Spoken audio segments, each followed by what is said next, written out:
2절에서 10절까지의 말씀입니다. 고린도전서 11장 2절에서 10절까지의 말씀을 보겠습니다.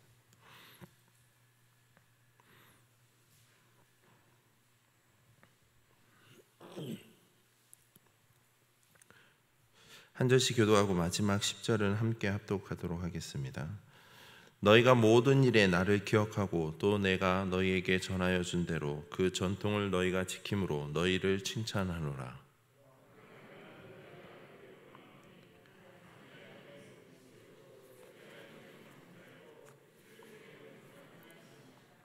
무릇 남자로서 머리에 무엇을 쓰고 기도나 예언을 하는 자는 그 머리를 욕되게 하는 것이요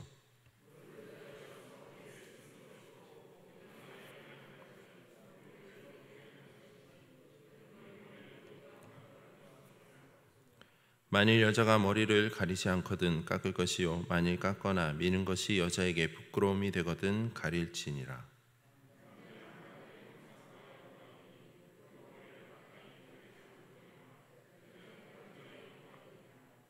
남자가 여자에게서 난 것이 아니요 여자가 남자에게서 났으며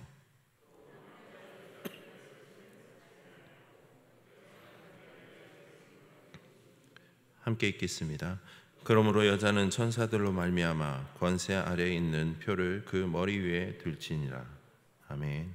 잠시 기도하겠습니다. 하나님 감사합니다. 오늘 하루도 또 우리의 육신을 깨워주시고 또 주님의 전에 나와 말씀과 기도로 먼저 나아가게 하시는 애 감사합니다. 오늘도 우리가 주님 앞에 믿음으로 살아감에 있어서 더욱더 주님의 자녀로서 온전한 믿음을 실천할 수 있도록 힘과 믿음을 더하여 주시고 정말 우리 한 사람 한 사람을 통해서 하나님의 의가 우리의 삶 가운데 드러나며 또 온전해질 수 있도록 주님 우리와 함께 동행하여 주시옵소서. 감사드리며 예수님의 이름으로 기도드립니다. 아멘. 오늘 본문은 공적 예배와 관련된 문제를 다루고 있습니다. 그것은 여자들이 예배 시 지켜야 할 태도 중에 머리에 쓰는 것에 대한 착용 문제입니다. 그리고 이러한 문제는 곧 교회 내 남녀 간의 평등 및 질서 문제와 연관되어 나타나고 있습니다. 오늘 본문에 나타난 문제는 당시 사회적, 문화적 배경과 밀접한 관계가 있습니다.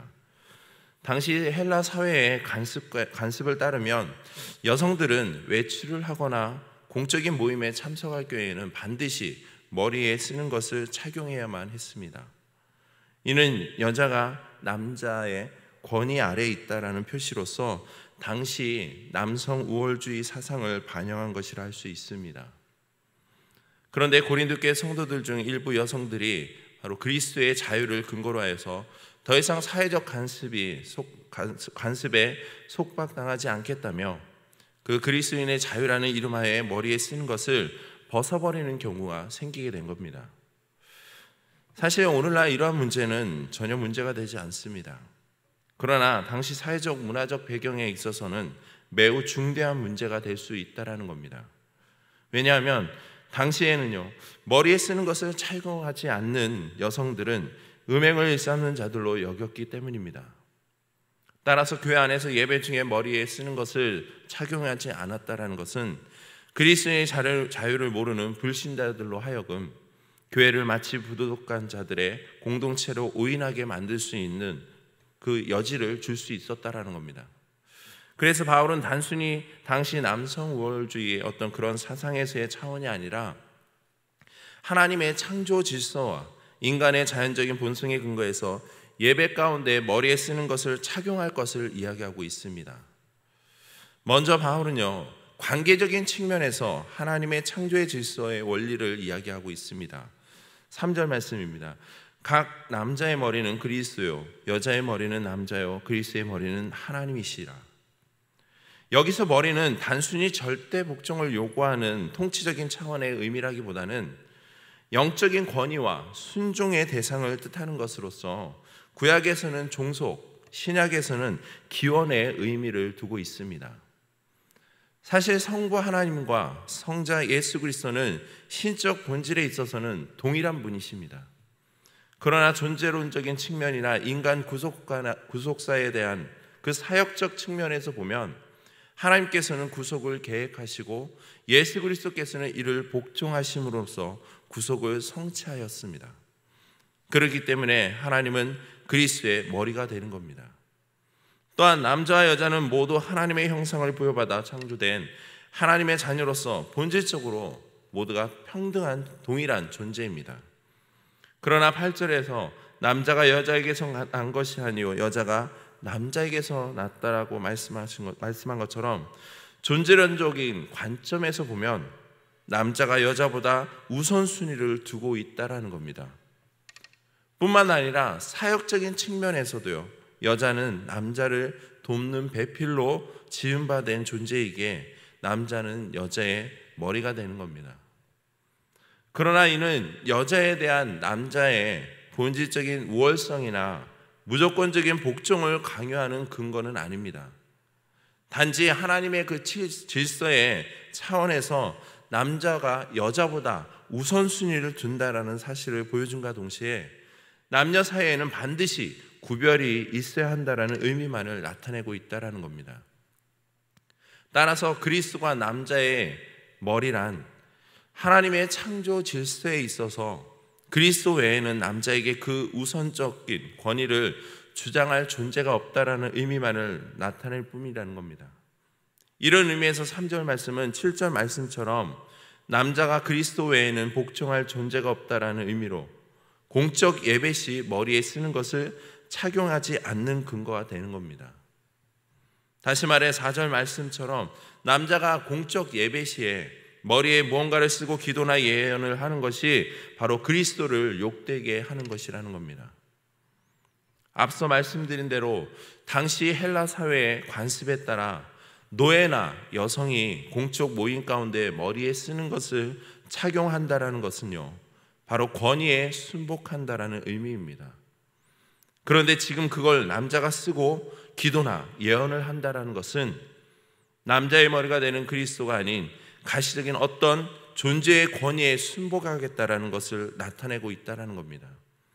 결국 남자가 머리에 쓰는 것을 착용한다라는 것은요, 머리가 되시는 그리스도만을 그 순종의 순복의 대상으로 여기는 하나님의 영적 질서를 무너뜨리는 것이며 바로 그리스도를 욕되게 하는 이유가 된다라는 겁니다.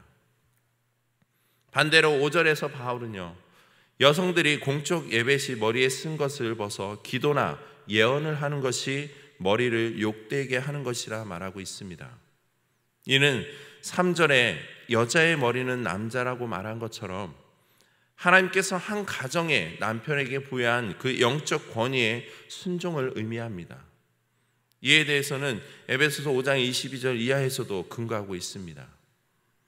그런데 여자가 머리에 쓰지 않는다라는 것은 영적 질서와 사회적 관습에 비추어 볼 때 남편의 권위를 무시하고 남자에 대하여 순종하지 않겠다는 의미가 되므로 그 머리가 되는 남자를 바로 욕되게 하는 결과를 낳는 것입니다. 바울이 이와 같은 권면을 하는 것은요, 당시 고린도 교회 안에 일부 여성들이 지니고 있던 바로 그리스도인의 자유가 남자와 여자와의 동등됨이라는 그릇된 이해에서 나타난 결과라는 겁니다. 그래서 바울은 3절에서 여자의 머리가 남자이며 9절에서는 여자가 남자를 이유하여 지음받은 하나님의 창조 질서의 원리에 어긋나는 것이기에 당시 공적 예배 시 머리에 쓰는 그 사회적 관습을 거부하는 것이 옳지 않음을 밝히고 있는 것입니다.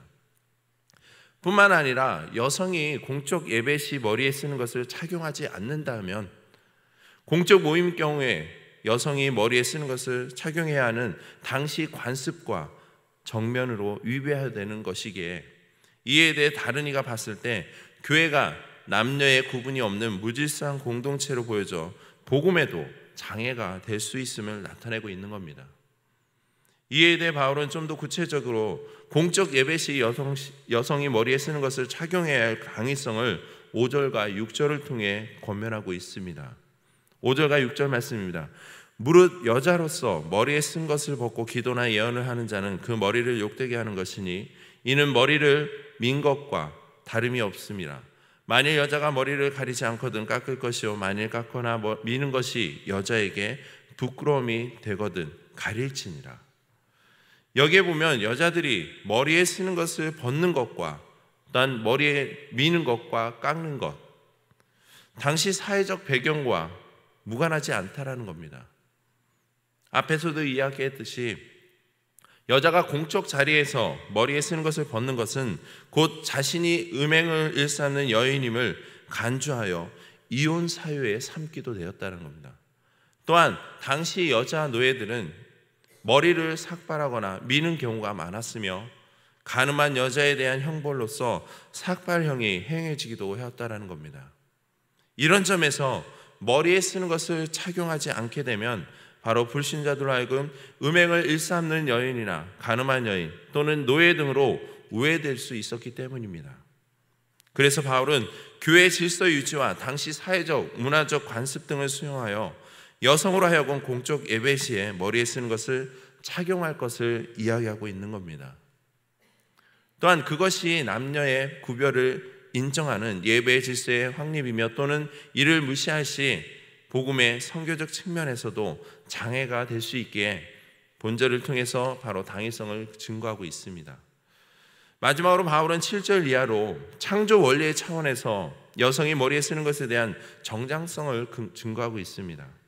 7절에 보시면 바울은 남자가 공적 예배에 참석할 때 여자처럼 머리에 쓰는 것을 쓰지 말아야 하는 이유를 남자는 하나님의 형상과 영광이기 때문임을 이야기하고 있습니다. 여기서 바울은요, 여자에게는 사용되지 않는 바로 하나님의 형상이란 표현을 사용하고 있습니다.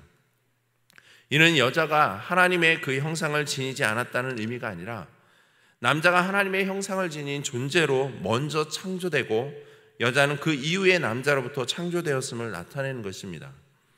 이처럼 하나님의 창조의 순서상 남자는 하나님의 형상을 지닌 존재로 먼저 창조되었고 여자는 남자를 돕는 배필로 후에 창조되었다는 겁니다. 또한 창조 질서상 여자보다 우선하며 창조 목적에 있어서도 바로 하나님의 영광을 대표하는 존재로 지음받은 남자는 최고의 그 영광과 권위를 나타내는 의미에서 바로 공적 예배 시에 머리에 쓰는 것을 쓰지 않는 겁니다. 반면에 창조 질서나 남자보다 나중되며 또한 목적에 있어서는 근본적으로는 바로 하나님의 영광을 위해 지음받았으나 남자에게서 비롯되어 직접적으로는 그 남자의 영광을 나타내도록 지음받은 여자는 자신의 위에 최고의 그 영광과 권위가 있음을 나타내기 위하여 머리에 쓰는 것을 써야 함을 바울은 지금 이야기하고 있는 겁니다. 그러나 우리가 생각해야 될 것은요, 본문에서 증거되는 당위성이나 정당성은 반드시 당시 고린도와 헬라 세계의 사회적, 문화적 관습과 배경 등을 염두에 두고 이를 창조 원리에 입각하여 설명하고 있기에 이것이 시대와 세대에 초월한 그 절대 진리는 아니라는 겁니다.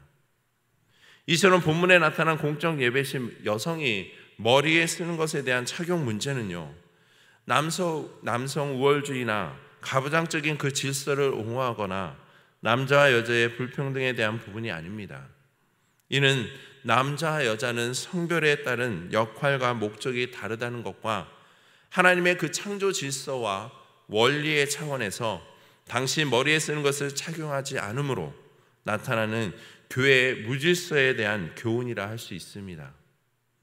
또한 바울은 본문을 통해 예수 그리스도 안에서 모든 그리스도인들이 자유롭게 되었다 하더라도 당시의 사회적 문화적 관습이나 영적 질서 그리고 창조의 원리를 위배하면서까지 예배의 형식을 임의대로 바꾸는 것은 바람직하지 않음을 나타내고 있는 겁니다. 여러분, 남자와 여자 두 존재의 기원은 결국 하나님이십니다. 그리고 바로 이런 점에서 남자와 여자는 하나님 안에서 하나이며 동등한 가치를 지니고 있습니다. 또한 다양성이 존재합니다. 그리고 그런 다양성 속에서 예수 그리스도의 터 위에서 세워진 교회는 바로 질서가 분명 있어야 하며 하나님의 창조 원리 안에서 질서 있게 지혜롭게 세워져 나가야 하는 겁니다. 바로 그럴 때 교회는 교회로서의 존재를 지켜갈 수 있으며 세상에 영향을 드러낼 수 있다는 겁니다. 바로 이러한 역할을 우리 오산제일교회가 이 지역 가운데 드러내길 소망합니다. 바울이 오늘 말씀을 통해서 증거하고 있는 여성이 머리에 착용하는 그 문제에 대해서 단순히 여성을 무시해서나 또한 남성 우월주의 사상을 옹호하기 위함이 아니라 하나님의 그 창조 원리에 입각하여서 또한 사회적 문화적 관습에 따라서 그것이 믿지 않는 자들이나 다른 이들에게 혹여나 우애가 사고 또한 복음의 전함에 있어서 장애가 될 수 있음을 염두에 두고 그에 대해서 교회 안에서 머리에 착용할 것을 권면하고 있는 것입니다. 우리가 살아가면서 어떤 문제 앞에서도 가장 중요한 것은 바로 하나님 말씀에 입각하여 근거하여서 모든 문제를 살펴봐야 한다는 겁니다. 단순히 우리에게 주어진 자유가 그 자유가 아니라는 것, 또한 나를 위한 자유, 유익이 아닌 다른 사람을 위한 자유와 또한 다른 사람의 유익을 위해서 우리는 그 믿음의 실천이 이어져야 할 것입니다. 그래서 오늘 하루도 우리가 살아감에 있어서 무엇을 하든지 그 모든 행위가 어떤 나 중심이 아닌 바로 다른 지체들을 위하고 또 교회의 덕을 위해서 행하는 믿음의 실천이 되길 주님의 이름으로 축복합니다. 이 시간 기도하실 때 우리 오산제일교회가 하나님의 그 창조 질서 안에서 더욱더 지혜로운 건축자와 같은 믿음의 실천을 이어갈 수 있도록, 그래서 하나님이 기뻐하시는 공동체가 될 수 있도록 함께 기도하시고